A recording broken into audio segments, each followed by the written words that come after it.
Thamarassery fresh cut സമരത്തെ തുടർന്നുണ്ടായ സംഘർഷവുമായി ബന്ധപ്പെട്ട് രാത്രിയിൽ വീട് കയറിയുള്ള പരിശോധന ഒഴിവാക്കുമെന്ന് സർവകക്ഷി യോഗത്തിൽ പോലീസിന്റെ ഉറപ്പ്.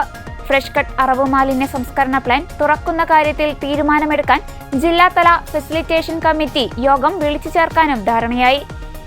ഫ്രഷ് കട്ടിന്റെ പ്രവർത്തനങ്ങൾ ചട്ടങ്ങൾ പാലിച്ചാണെന്ന റിപ്പോർട്ടാണ് ശുചിത്വ മിഷനും മലിനീകരണ നിയന്ത്രണ ബോർഡും ജില്ലാ കളക്ടർക്ക് നൽകിയിരിക്കുന്നത്. ഫ്രഷ് കട്ട് സമരവുമായി ബന്ധപ്പെട്ട സംഘർഷത്തിന്റെ പശ്ചാത്തലത്തിലായിരുന്നു കോഴിക്കോട് ജില്ലാ കളക്ടർ സ്നേഹിൽ കുമാർ സിംഗ് സർവകക്ഷി യോഗം വിളിച്ചത്. സമരസമിതി പ്രവർത്തകരുടെ വീടുകളിൽ കയറിയുള്ള പോലീസ് നടപടിക്കെതിരെ യോഗത്തിൽ രൂക്ഷ വിമർശനം ഉയർന്നു. സ്ത്രീകൾ മാത്രമുള്ള വീടുകളിൽ രാത്രി പരിശോധന നടത്തുന്നത് അവസാനിപ്പിക്കണമെന്നും ജനപ്രതിനിധികൾ ആവശ്യപ്പെട്ടു. കുറ്റക്കാർക്കെതിരെ മാത്രമേ നടപടി ഉണ്ടാവുകയുള്ളൂവെന്ന് പോലീസ് ഉറപ്പു നൽകി.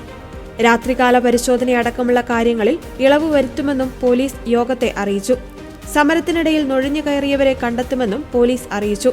ഫ്രഷ് കട്ട് തുറക്കുന്ന കാര്യത്തിൽ തീരുമാനമെടുക്കുവാൻ വിദഗ്ധരുൾപ്പെട്ട ജില്ലാതല ഫെസിലിറ്റേഷൻ കമ്മിറ്റിയെ ചുമതലപ്പെടുത്തി. പ്രദേശവാസികളുടെ പരാതികൾ കേൾക്കുവാനായി രാഷ്ട്രീയ പാർട്ടി പ്രതിനിധികളെ ഉൾപ്പെടുത്തി പുതിയ കമ്മിറ്റി രൂപീകരിക്കുവാനും തീരുമാനമായി. അതേസമയം സമരസമിതി നേതാക്കളെ ക്ഷണിക്കാത്തതിൽ പ്രതിഷേധമുയർന്നു. യോഗത്തിനെത്തിയ സമരസമിതി പ്രതിനിധികളെ ഉദ്യോഗസ്ഥർ തടഞ്ഞു. ഇരകളെ കേൾക്കാതെ നടത്തിയ സർവകക്ഷി യോഗം പ്രഹസനമാണെന്നായിരുന്നു സമരസമിതിയുടെ പ്രതികരണം. നിലവിൽ പ്ലാന്റ് പ്രവർത്തനം നിർത്തിവെച്ചിട്ടുണ്ട്. താൽക്കാലികമായി മാലിന്യ നീക്കം മലപ്പുറം ജില്ലയുമായി സഹകരിച്ച് നടത്തിയെങ്കിലും എതിർപ്പ് വന്നിട്ടുണ്ട്. പ്ലാന്റ് പ്രവർത്തനം പുനരാരംഭിച്ചാൽ തെളിവടക്കം ലഭിക്കുന്ന പരാതികളിൽ നടപടികൾ സ്വീകരിക്കും.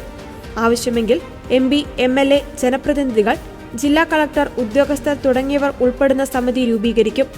കൂടുതൽ സ്ഥാപനങ്ങൾക്ക് പ്ലാന്റ് ആരംഭിക്കുവാൻ അനുമതി നൽകിയെങ്കിലും ജനരോക്ഷം കാരണം നിർത്തിവെക്കേണ്ടി വരികയായിരുന്നു.